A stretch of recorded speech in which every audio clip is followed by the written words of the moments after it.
নমস্কাৰ ই কক্সালে স্বাগতম ছাত্ৰ ছাত্ৰীসকল মই জ্যোতি দাস আৰম্ভ কৰিব ওলাইছো আজিৰ পাঠ আজি আমি পঢ়িব ওলাইছো ষষ্ঠম মান শ্ৰেণীৰ সমাজ বিচিত্ৰাৰ পাঠ নম্বৰ 12ৰ সমাজ পৰিয়াল প্ৰতিবেশী আৰু ৰাইজৰ দ্বিতীয় নম্বৰ অংকটি ছাত্ৰ ছাত্ৰীসকল যোৱা অংকত আমি পৰিয়ালৰ বিষয়ে পঢ়িছিলো নিশ্চয় তোমালোকৰ মনত আছে আজি আমি প্ৰতিবেশী আৰু ৰাইজনো কি হেয়াৰ বিষয়ে পঢ়িম আহা ছাত্ৰ ছাত্ৰীসকল পৰিয়াল বুলি কওঁতে আমি গম পাইছিলো যে পৰিয়াল হৈছে আমাৰ সমাজৰ এটা প্ৰাথমিক গোট এতিয়া প্ৰতিবেশী আৰু ৰাইজ মানেনো কি হেয়া চাও আহা প্ৰতিবেশী বুলি কোৱাৰ লগে লগে ইয়াতে এখন চিত্ৰ দিয়া আছে এতিয়া এই চিত্ৰৰ জৰিয়তে আমি অকমান বুজিব চেষ্টা কৰো আহাচোন ইয়াতে দেখা পাইছা এখন বিয়াৰ চিত্ৰ আছে তানে বিয়াৰ আগত যিবিলাক কাম কাজ হয় বা বিয়াৰ দিনাখন যিখিনি কাম হয় সেই কামখিনি ইয়াতে দেখুৱা হৈছে কোনোবাই পানী তুলিব গৈছে কোনোবাই সবজি কাটি আছে তাৰ পিছত আলহী আহিছে কোনোবাই খৰি লৈ গৈছে হয়নে এয়া হৈছে ক'ত দেখা পাওঁ আমি সমাজ এখনত আমাৰ প্ৰতিবেশী বুলি কোৱাৰ লগে লগে ওচৰ চুবুৰীয়াৰ মাজত আমি দেখা পাওঁ হয়নে গাঁৱত যেতিয়া বিয়া এখন হয় বা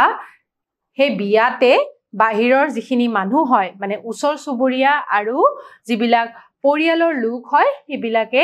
এখন বিয়া পৰিচালিত কৰে ঠিক আছে ওচৰ চুবুৰীয়াই আমাক এনেকুৱা যিবিলাক অনুষ্ঠান আমাৰ ঘৰত হয় সেইবিলাকত সহায় কৰে ঠিক আছে এতিয়া আমি এটা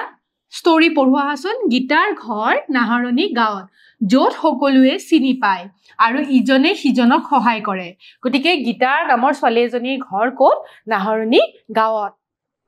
গীতাৰ ভনীয়েকৰ বিয়াত সকলো ওচৰ চুবুৰীয়াই চাউলৰ গুড়া খুন্দি পিঠা বনোৱা ৰভা বনোৱা কাঠ কটা আদি কামত সহায় কৰিছে কোনে সহায় কৰিছে যিবোৰ ওচৰত থকা লোক আছে ওচৰত থকা লোকবিলাক পৰিয়ালৰ সদস্য নহয় কিন্তু তেওঁলোক ওচৰত আছে কাৰণে যিহেতু গীতাৰ ভনীয়েকৰ বিয়া সেইদিনাখন সহায় কৰি দিছে এই উদাহৰণটোৱে দেখুৱাইছে যে চুবুৰীয়াই প্ৰয়োজনৰ সময়ত ইজনে সিজনক সহায় কৰে গতিকে চুবুৰীয়াই যেতিয়া প্ৰয়োজন হয় তেতিয়া ইজনে সিজনক সহায় কৰে নিশ্চয় তোমালোকৰ ওচৰ চুবুৰীয়াও তোমালোকক সহায় কৰে ছাত্ৰ ছাত্ৰীসকল পৰিয়ালৰ পিছত মানুহে নিজৰ ওচৰ চুবুৰীয়াৰ ওপৰত নিৰ্ভৰ কৰে প্ৰথমতে পৰিয়ালৰ কথা কৈছিলো পৰিয়ালে আমাক শাৰীৰিক মানসিক আধ্যাত্মিকভাৱে সহায় কৰি আহিছে ঠিক সেইদৰে পৰিয়ালৰ পিছতে যিখিনি আমাৰ ওচৰ চুবুৰীয়া আছে সিহঁতে আমাক সহায় কৰে হয়নে আমি সিহঁতৰ ওপৰত নিৰ্ভৰশীল জাতি ধৰ্ম নিৰ্বিশেষে আমাৰ আশে-পাশে বাস কৰা পৰিয়ালবোৰ হ'ল ওচৰ চুবুৰীয়া ওচৰ চুবুৰীয়াত সাধাৰণতে জাতি ধৰ্ম নিৰ্বিশেষে লোক থাকে ওচৰত হয়তো তোমাৰ জাতিৰ লোক নাথাকিবও পাৰে বা তোমাৰ ধৰ্মৰ লোক নাথাকিবও পাৰে তথাপিতো হেয়া আমাৰ ওচৰ চুবুৰীয়া হয় বিয়া উৎসৱ অনুষ্ঠান চুবুৰীয়াৰ কামৰ বাবে ওচৰ চুবুৰী একত্ৰিত হয় এই যিবিলাক অনুষ্ঠানৰ কথা ক'লো বিয়া উৎসৱ বা অনুষ্ঠানবিলাকৰ সময়ত যিবিলাক ওচৰ চুবুৰীয়াৰ লোক আছে তেওঁলোক একত্ৰিত হয় আৰু তেওঁলোকে সহায় কৰে সম্প্ৰসাৰিত পৰিয়াল বা আনকি বিভিন্ন ভাষা কোৱা অচিনাকি লোকো চুবুৰীয়া হ'ব পাৰে এতিয়া এই চুবুৰীয়া বুলি যে শব্দটো কৈছো চুবুৰীয়াত আমাৰ কোন কোন থাকিব পাৰে অচিনাকি লোকো থাকিব পাৰে হেয়া আমাৰ ওচৰ চুবুৰীয়া হ'ব পাৰে আৰু সম্প্ৰসাৰিত পৰিয়াল যিটো পৰিয়াল আমাৰ পৰিয়ালৰে সদস্য হয় কিন্তু কিছুমান কামৰ কাৰণে বা কিছুমান উদ্দেশ্যৰ কাৰণে আমাৰ লগত একেলগে নাথাকি বেলেগ এটা ঠাইত নিজৰ ঘৰ বনাই হেয়াকে কয় সম্প্ৰসাৰিত পৰিয়াল ঠিক আছে এই সম্প্ৰসাৰিত পৰিয়ালটো কেতিয়াবা কি হ'ব পাৰে ওচৰ চুবুৰীয়া হ'ব পাৰে ঠিক আছে পৰিয়ালৰ পিছত চুবুৰীয়াই দ্বিতীয়টো গুৰুত্বপূৰ্ণ সামাজিক গোট গঠন কৰে গতিকে প্ৰাথমিক গোট হিচাপে আমি পৰিয়ালৰ কথা কৈছিলো এতিয়া সামাজিক গোট বুলি কোৱাৰ লগে লগে যিটো দ্বিতীয়টো গোট হেতু হৈছে ওচৰ চুবুৰীয়া বা প্ৰতিবেশীসকল কোনো গাঁও বা একোটা অঞ্চলৰ সমূহীয়া সম্পত্তি ৰাস্তা ঘাট পুখুৰী ৰাজহুৱা উপাসনা গৃহ শিক্ষানুষ্ঠান আদি কেৱল এটা পৰিয়ালৰ নহয় গতিকে আমি গাঁও এখনত বা একোটা অঞ্চলত ৰাস্তা ঘাট থাকিব পাৰে প্ৰাৰ্থনা গৃহ থাকিব পাৰে গোসাই ঘৰ থাকিব পাৰে মছজিদ থাকিব পাৰে হয়নে আৰু শিক্ষানুষ্ঠান থাকিব পাৰে ৰাস্তা ঘাট থাকিব পাৰে হয়নে নহয় এই অঞ্চলত থকা যিবিলাক সম্পত্তি সেই সম্পত্তিবিলাক এটা পৰিয়ালৰ নহয় এটো কাৰ হয় সেই ঠাইত বসবাস কৰা সকলো লোকৰে হয় সেই ঠাইত থকা সমাজৰ প্ৰতিগৰাকী সদস্যৰ উমহতীয়া সম্পদ গতিকে তাতে থকা যিকেইটা সম্পদ আছে সকলোৰে হয় হেতু কথা আমি বুজি পালো তেনে ক্ষেত্ৰত সমূহীয়া সিদ্ধান্ত লোৱা বা পৰিচালনা কৰা আদি কামত সহযোগিতা থকাটো দৰকাৰ যিহেতু আমি কৈছিলোৱে যিবিলাক সম্পদ আমাৰ অঞ্চলত আছে সেই অঞ্চলৰ যিবিলাক দায়িত্ব সেই দায়িত্বটো কাৰ আছিলে সকলো লোকৰে আছিলে সেই অঞ্চলৰ সকলো লোকৰে আছিলে সেই কাৰণে তাতে যদি কিবা সিদ্ধান্ত ল'ব লাগে তেতিয়া সকলোৰে সিদ্ধান্ত চাই পেলাহে কিছুমান কাম আগবাঢ়িব লাগিব প্ৰতিবেশীৰ মাজত সহযোগিতা সমতা একতা আৰু উদাৰতাই সমাজখনত সুচাৰুৰূপে পৰিচালনা কৰাত সহায় কৰে গতিকে ওচৰ চুবুৰীয়াসকলৰ লগত মিলিজুলি যদি থাকো তেতিয়া কি হ'ব সমাজখন সুচাৰুৰূপে পৰিচালনা হ'ব যদি মিলিজুলি নাথাকি হাই কাজিয়া কৰি থাকো তেতিয়া সমাজখনত বহুত বিৰূপ প্ৰভাৱ পৰিব সেই কাৰণে সহযোগিতা সমতা বা ভাতৃত্ববোধ বা একতা আৰু উদাৰতাই সমাজখনত সুচাৰুৰূপে পালন কৰাত সহায়ক হয় ঠিক আছে এতিয়া আমি ৰাইজৰ কথা পাতিম আমি প্ৰতিবেশীৰ কথা পাতিলো প্ৰতিবেশী মানে হৈছে ওচৰ চুবুৰীয়া যিখিনি আমাৰ ঘৰৰ কাষত থকা লোক হয় ঠিক আছে ৰাইজ বুলি কোৱাৰ লগে লগে আমি গম পাও যে তোমালোকে জানা যে একোটা গাঁও বা অঞ্চলত থকা সকলো লোককে ৰাইজ বুলি কয় ঠিক আছে এতিয়া ৰাইজে বিভিন্ন ধৰণৰ কাম কৰে ইয়াতে ধৰা ছবিত দেখুৱাই হৈছে মাছ ধৰিছে একেলগে পিঠা খুন্দিছে ঠিক আছে গতিকে ৰাইজে হেনেকে সমূহীয়া কাম ঠিক আছে একগোট হৈ পেলাই কিছুমান কাম কৰে ঠিক আছে ৰাইজ বুলি ক'লে আমাৰ প্ৰতিবেশী সকল গাঁৱৰ বাসিন্দাসকল বা 2-3খন গাঁৱৰ লোকসকলক বুজাব পাৰি গতিকে ছাত্ৰ ছাত্ৰীসকল ৰাইজ বুলি ক'লে আমি বুজিম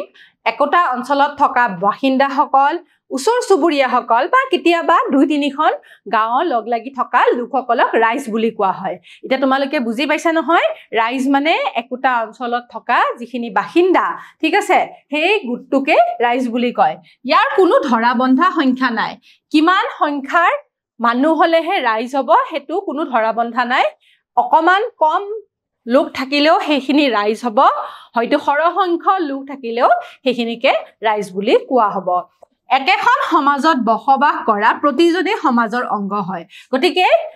গাঁও হিচাপে যেতিয়া সমাজ এখনত বসবাস কৰে সেই প্ৰতিজনে সমাজখনৰ অংশ হয় ঠিক আছে গতিকে ৰাইজ বুলি ক'লে আমি এটোই বুজি পাম ৰাজহুৱা শব্দত ৰাইজৰ পৰা আহিছে গতিকে এই ৰাজহুৱা শব্দটোৰ কথা তোমালোকে শুনি থাকা ৰাজহুৱা ৰাস্তা ঘাট ঠিক আছে ৰাজহুৱা অনুষ্ঠান সেই শব্দটো কৰ পৰা আহিছে ৰাইজ শব্দৰ পৰা আহিছে আনুষ্ঠানিক আইনৰ অস্তিত্বৰ পূৰ্বে ৰাইজে ঐতিহাসিকভাৱে অসমীয়া ৰীতি নীতি ৰক্ষা কৰি আহিছে এই ৰাজহুৱা অনুষ্ঠানবিলাকতে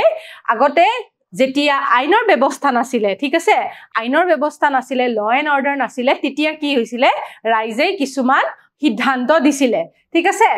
ৰাইজে সম্প্ৰদায়ৰ সম্পদ ৰক্ষা কৰে উৎসৱ পালন কৰে আনন্দ আৰু কষ্টত আনক সহায় কৰে এতিয়া ৰাইজে কি কাম কৰে যিবিলাক সম্পদ আছে সেই অঞ্চলটোত থকা সম্পদসমূহ ৰক্ষা কৰিব তাৰ পিছত কাৰোবাৰ যদি কিবা অসুবিধা হৈছে সেই অসুবিধাটো সহায় কৰিব আৰু যেতিয়া আনন্দ হয় বা উৎসৱ পালন হয় সেইবিলাকতো ৰাইজ আগবাঢ়ি আহে ঠিক আছে সামূহিক পৰম্পৰা উদাহৰণ উৰুকাৰ সময়ত ভেলাঘৰ নিৰ্মাণ সামূহিক ভোজ জোনবিল মেলা মাছ ধৰা ভাওনা সকলো ধৰ্মীয় উদযাপন আৰু হুঁচৰি গতিকে এতিয়া যিবিলাক সামূহিক আমাৰ পৰম্পৰা আছে অসমত সেই পৰম্পৰাসমূহৰ উদাহৰণ দিয়া হৈছে আমি জানো উৰুকাত যেতিয়া আমাৰ ভেলাঘৰ সাজে তেতিয়া এই ৰাইজৰ লোকে কি কৰে সহায় কৰে ভেলাঘৰ নিৰ্মাণ কৰে তাৰ পিছত সামূহিক যিবিলাক ভোজ আছে সেই ভোজবিলাকো ৰাইজে অনুষ্ঠিত কৰে তাৰ পিছত জোনবিল মেলাত মানে কি হয় সকলোৱে মাছ ধৰে গতিকে ৰাইজে সেই অনুষ্ঠানটোত আগবাঢ়ি আহে তাৰ পিছত ভাওনা হুঁচৰি তোমালোকৰ গাঁৱত এনেকুৱা অনুষ্ঠানবিলাক হয়নে আৰু ৰাইজে এইবিলাক অনুষ্ঠানত আগবাঢ়ি আহেনে নিশ্চয় আহে তোমালোকে দেখাই পাইছা গতিকে ৰাইজ বুলি যিটো সংজ্ঞা দিয়া হৈছে তাৰ অৰ্থ নিশ্চয় তোমালোকে বুজি পাইছা গাঁৱৰ মানুহে প্ৰায় আৰক্ষীৰ ওচৰলৈ যোৱাৰ আগতে সমস্যা সমাধানৰ বাবে ৰাইজ বিচাৰ সভা অনুষ্ঠিত কৰে গতিকে আগতে আৰক্ষীৰ ওচৰত যোৱাৰ আগতে কি কৰিছিলে জানানে তেওঁলোকে ৰাইজৰ বিচাৰ বুলি এটা মেল পাতে ঠিক আছে সেই মেলতে কি কৰে যিবিলাক সমস্যা আছে গাঁওখনৰ বা অঞ্চলটোৰ সেই অঞ্চলৰ বা গাঁৱৰ সমস্যাবিলাক তাতে উত্থাপন কৰে আৰু তাতে সমস্যাটো সমাধান কৰিবৰ কাৰণে চেষ্টা কৰে ৰাইজৰ কিমান সিদ্ধান্ত মানি লোৱা হয় হে আমি বুজি পালো সিদ্ধান্তসমূহ সকলোৱে গ্ৰহণ কৰে যিয়ে সম্প্ৰদায়ৰ শক্তিশালী আস্থা প্ৰতিফলিত কৰে গতিকে যিটো সিদ্ধান্ত ৰাইজৰ মেলত কৰা হয় দিয়া হয় সেই সিদ্ধান্তবিলাক ৰাইজে মানি চলে গতিকে সেই সিদ্ধান্তসমূহ সকলোৱে গ্ৰহণ কৰে গতিকে তেতিয়াই ৰাইজৰ সেই সিদ্ধান্তবিলাক মানি চলাৰ কাৰণে সমাজখন শক্তিশালী হৈ পৰে অসমৰ ইতিহাসত ৰাইজ মেলৰ জৰিয়তে ৰাইজে ব্ৰিটিছ বিৰোধী আন্দোলনত অৰিহণা যোগোৱাৰ প্ৰমাণ পোৱা যায় এতিয়া আমাৰ ইয়াতে কি লিখা আছে ব্ৰিটিছ বিৰোধী আন্দোলন যেতিয়া স্বাধীনতা আহিছিলে তাৰ আগতে ব্ৰিটিছ বিৰোধী আন্দোলন হৈছিলে হয়নে নহয় ইংৰাজসকলৰ কাৰণে আমাৰ অসমতো কিছুমান মেল বহুৱা হৈছিলে ৰাইজৰ মেল য'ত ব্ৰিটিছ বিৰোধী আন্দোলনত কি কাম কৰিব লাগিব তাতে সিদ্ধান্ত লোৱা হৈছিলে গতিকে এই ৰাইজৰ মেলে এই ব্ৰিটিছ বিৰোধী আন্দোলনত যথেষ্ট অৰিহণা যোগাইছে ঠিক আছে ৰাইজেই ৰজা এই উক্তিষাৰৰ অৰ্থটো কি জানানে ৰাইজেই হৈছে ৰজা মানে ৰাইজেই ৰজা কথাষাৰৰ অৰ্থ হৈছে ৰাইজ হৈছে ৰজা গতিকে ৰাইজ হৈছে ৰজা গতিকে ৰাইজৰ ওপৰতে বহুত কথা সন্নিবিষ্ট থাকে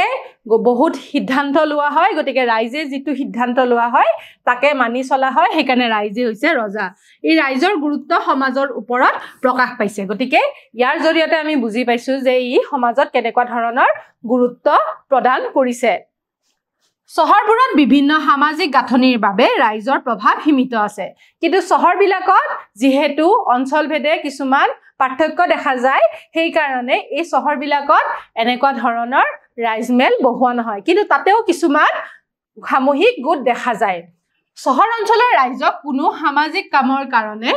গঠিত গোটক নগৰ অঞ্চলৰ আৱাসিক কল্যাণ সংস্থাৰ দৰে সামূহিক গোট বুলি কোৱা হয় গতিকে এই আৱাসিক কল্যাণ সংস্থাৰ দৰে যিবিলাক গোট আছে সেইবিলাকক সামূহিক গোট বুলি কোৱা হয় কি গোট বুলি কোৱা হয় সামূহিক গোট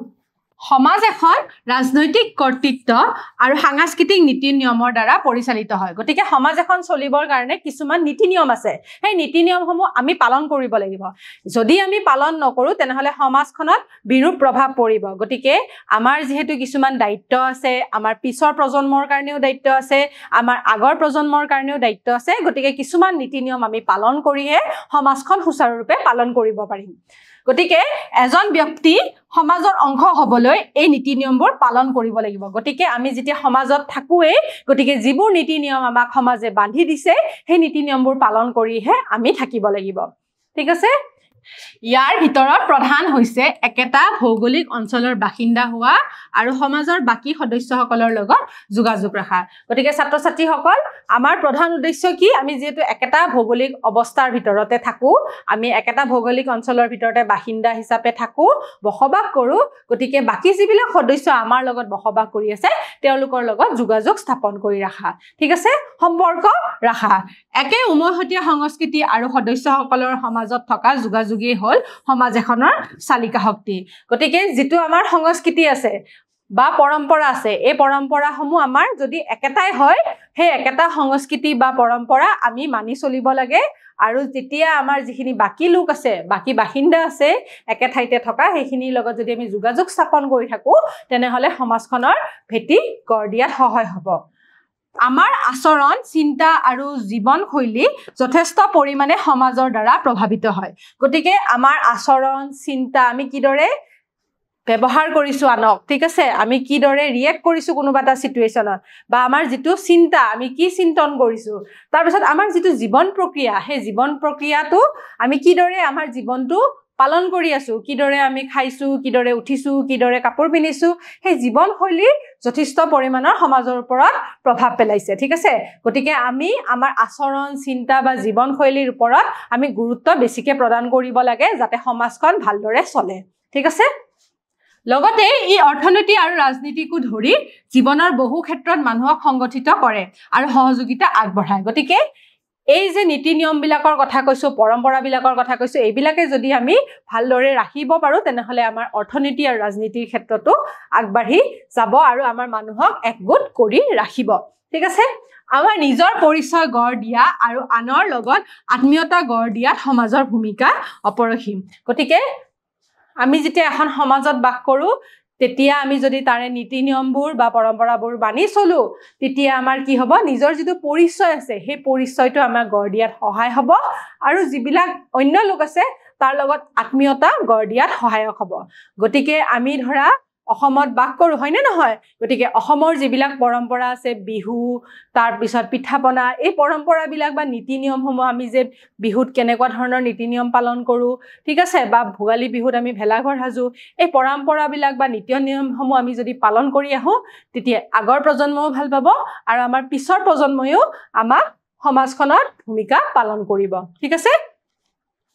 এতিয়া আমি এইটো পাঠৰ মেইন পইণ্ট কেইটা আৰু একবাৰ আওৰাই চাওঁ হা সমাজৰ আমাৰ তিনিটা অংগ পৰিয়াল প্ৰতিবেশী আৰু ৰাইজ পৰিয়ালত আমি থাকো আৰু আমাৰ পৰিয়ালৰ কাষতে ওচৰ চুবুৰীয়া থাকে এই ওচৰ চুবুৰীয়াসকলৰ গোটটো লগ লাগি ৰাইজৰ সৃষ্টি কৰে আৰু ৰাইজত আমিও থাকো হয়নে নহয় গতিকে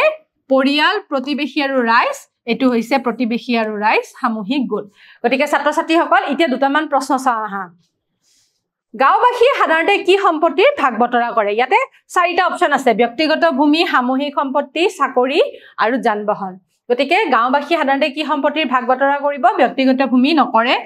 সামূহিক সম্পত্তিৰ ভাগ বতৰা কৰিব যিহেতু গাঁওবাসীৰ ওপৰত এই সামূহিক সম্পত্তিৰ দায়িত্ব থাকে তাৰছত চাকৰি নকৰে যান-বাহনৰ নকৰে তাৰ পিছৰ প্ৰশ্নটো চাওঁচোন নগৰ অঞ্চলৰ আৱাসিক কল্যাণ সংস্থাৰ দৰে এটো কি হয় সামূহিক গোট থাকে ঠিক আছে সামূহিক গোট থাকে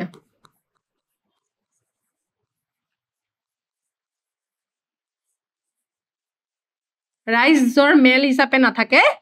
সামূহিক গোট হিচাপে কি কৰে কিছুমান সিদ্ধান্ত লয় হ'ব তাৰ পিছৰ প্ৰশ্নটো চাওঁচোন ভোগালী বিহুত ভেলাঘৰ সজাটো প্ৰতিবেশী আৰু ৰাইজৰ কাম গতিকে ইয়াতে দুটা অপচন আছে প্ৰতিবেশী আৰু ৰাইজ গতিকে কোনটো হ'ব ওচৰ চুবুৰীয়াৰ কাম হ'ব নে ৰাইজৰ কাম হ'ব আমি ইয়াৰে উত্তৰটো লিখিব লাগিব ৰাইজৰ কাম ঠিক আছে প্ৰতিবেশী নহয় ঠিক আছে গতিকে ছাত্ৰ ছাত্ৰীসকল আজি আমি প্ৰতিবেশী আৰু ৰাইজৰ বিষয়ে গম পালো প্ৰতিবেশী আৰু ৰাইজে আমাৰ সমাজত কি ধৰণৰ গুৰুদায়িত্ব পালন কৰি আছে হেয়া আমি বুজি পালো অহা ক্লাছত আমি এটা নতুন অংশ লৈ তোমালোকৰ মাজলৈ আকৌ আহিম তেতিয়ালৈ সামৰিছো নমস্কাৰ